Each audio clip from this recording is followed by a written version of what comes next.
Salut à tous, bienvenue dans Confinement Insights. Aujourd'hui, on a la chance d'être avec Ricardo Fati, joueur actuellement en Turquie. Il va pouvoir nous partager son quotidien pendant le confinement et surtout, pour commencer, Ricardo, savoir comment ça se passe pour toi en Turquie. En France, actuellement, on est confiné, on a besoin d'une attestation. Quelle est la situation en Turquie et surtout à Ankara où tu te trouves actuellement, Ricardo? Salut à tous. En effet, moi je suis en Turquie, sur Ankara. Donc, depuis le début, depuis le début de l'épidémie, ouais, c'est vrai que c'est compliqué, mais nous, on n'est pas dans un confinement, on va dire, officiel, si je peux le dire ainsi. Certes, on doit rester à la maison, ça a été vivement recommandé de rester chez nous.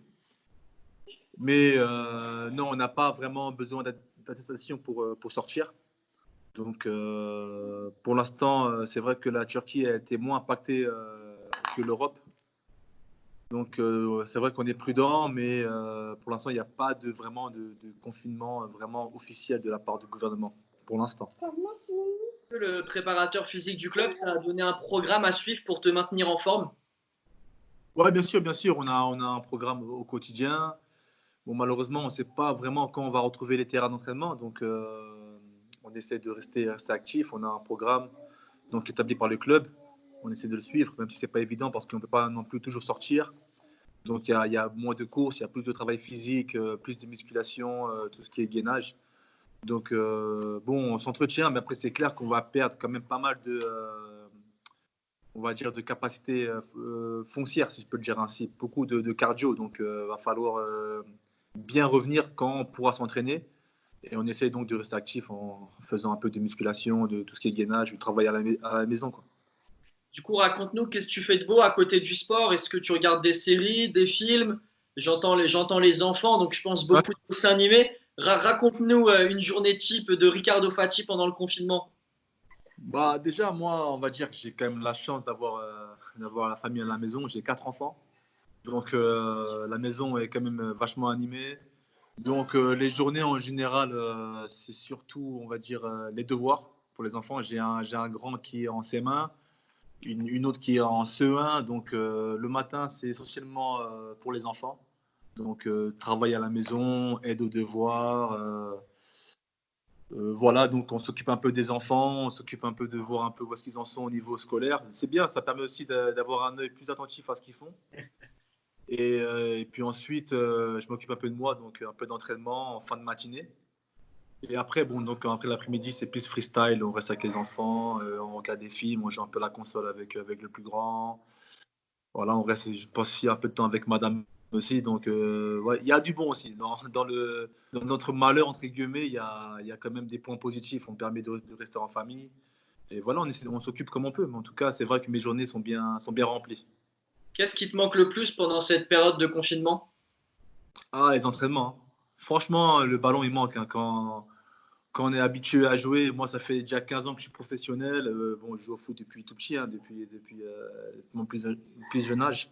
Donc, forcément, le ballon, il manque. Le fait de transpirer, de sentir un peu l'herbe, c'est vraiment ça qui manque, en fait. Mais on fait avec. C'est bientôt l'heure de l'apéro et de manger. C'est quoi le programme du coup pour cette soirée?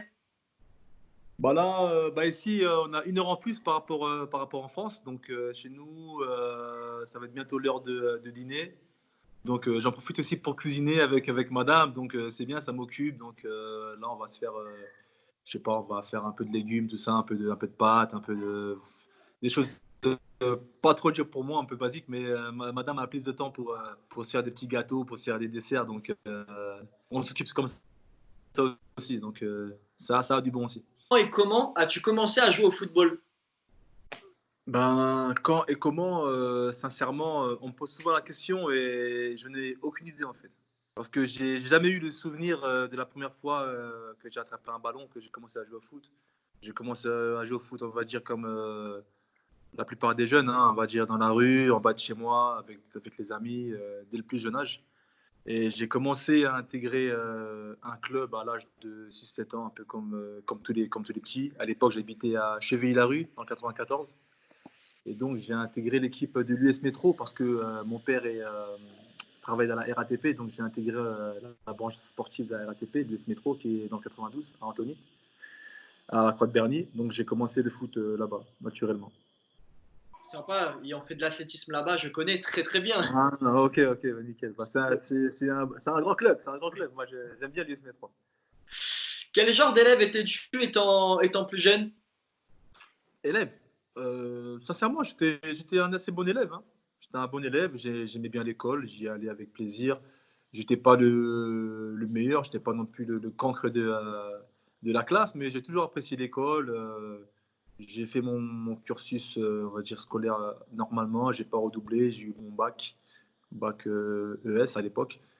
Et voilà, c'était, on va dire, une scolarité assez basique, tranquille. J'étais pas non plus le plus turbulent. Mais ça va, j'ai on va dire, une scolarité assez normale. On rappelle ta carrière, tu es passé par Strasbourg, l'AS Rome, Bayer Leverkusen, Nantes, l'Aris Ouais. Salonique, Ajaccio, le Standard de Liège, et maintenant tu évolues en Turquie. Ouais. Quel sportif t'a inspiré étant plus jeune pour avoir une si belle carrière? Bah, il y en a eu beaucoup, hein, sincèrement, il y en a eu beaucoup. Dans mon enfance, j'étais un grand fan du PSG dans les années 90. Donc, c'est le PSG de Rai, de Georges Weah.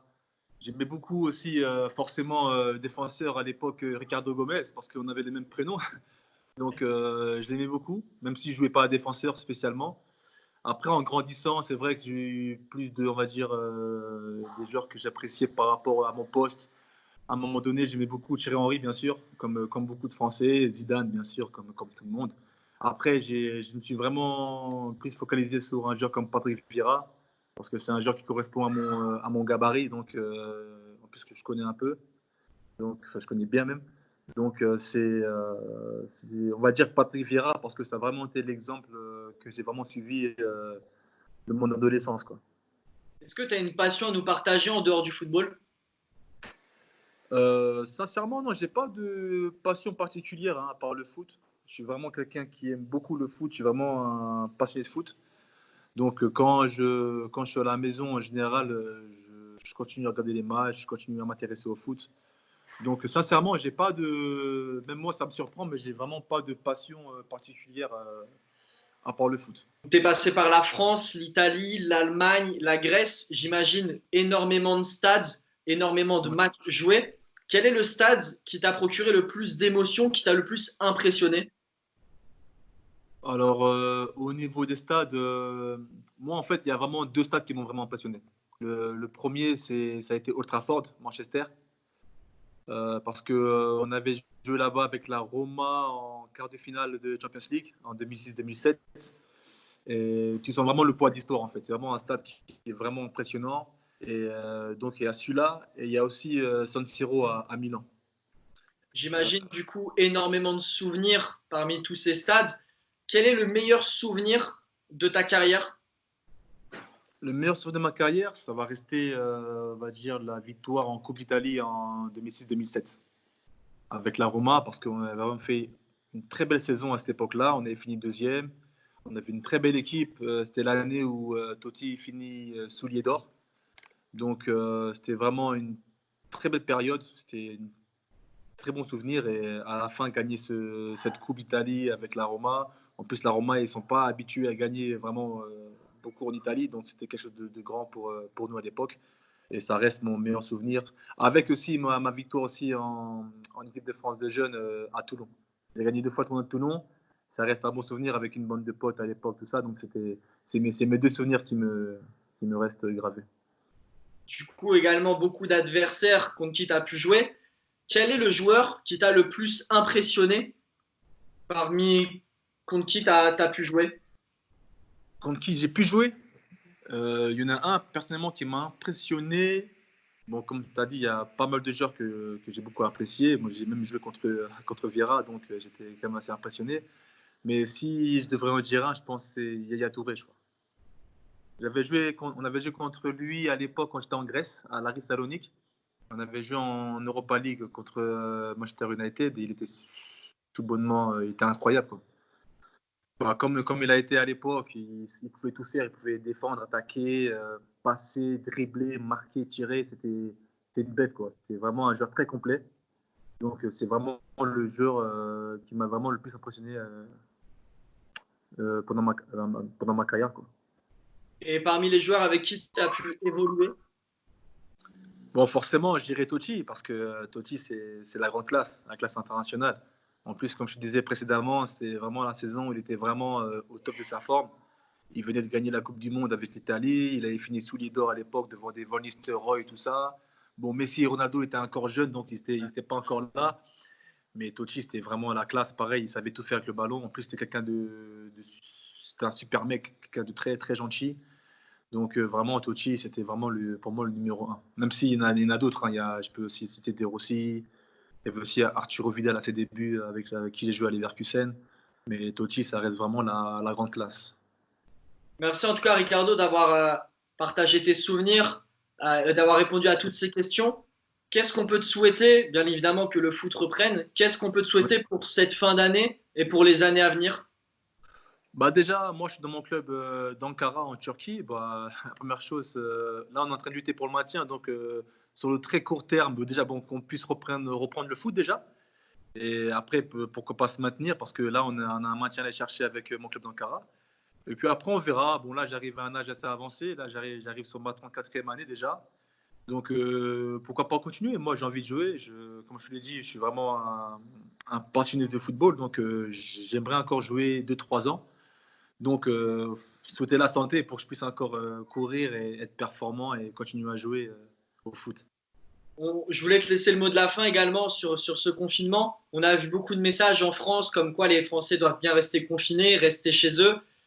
Beaucoup d'hommages rendus au personnel soignant, beaucoup de félicitations, beaucoup de personnes qui applaudissent également le soir à 20h. Quel message en tant que footballeur professionnel t'aimerais faire passer justement, Ricardo? Bah, pas seulement en tant que professionnel, en tant qu'homme en général. C'est vrai que cette pandémie, hein, ce virus est sérieux, c'est quelque chose de vraiment sérieux. Donc, vraiment, voilà, essayer de rester un maximum à la maison, d'essayer de faire des courses pour la semaine, pour vraiment rester confiné, parce que ce virus est vachement, vachement contagieux, vachement transmissible. Donc, rester à la maison, essayer d'être patient, de faire en sorte de respecter les consignes, même si c'est pas facile au quotidien. Et bien sûr, un message forcément pour le personnel soignant, pour les infirmiers, pour les docteurs, pour tous ceux qui nous aident au quotidien. D'ailleurs, j'ai même fait quelques actions avec des confrères, des sportifs, des mises aux enchères de maillots ou même des dons. Donc voilà, on essaie d'aider comme on peut. Donc chacun doit faire, on va dire, sa part dans l'effort collectif. Donc, c'est ce que je recommande à tout le monde, essayer d'aider comme il peut, soit financièrement, soit en restant chez soi. Et voilà. En tout cas, merci beaucoup pour ce message. Merci beaucoup d'avoir partagé ton quotidien pendant ce confinement. On espère bien évidemment que le foot va reprendre au plus vite. On espère bien sûr te revoir sur les terrains prochainement. Et quant Ouais. à nous, on se retrouve prochainement pour un nouveau numéro de Confinement Insight. Merci à vous. À bientôt. Ciao, ciao.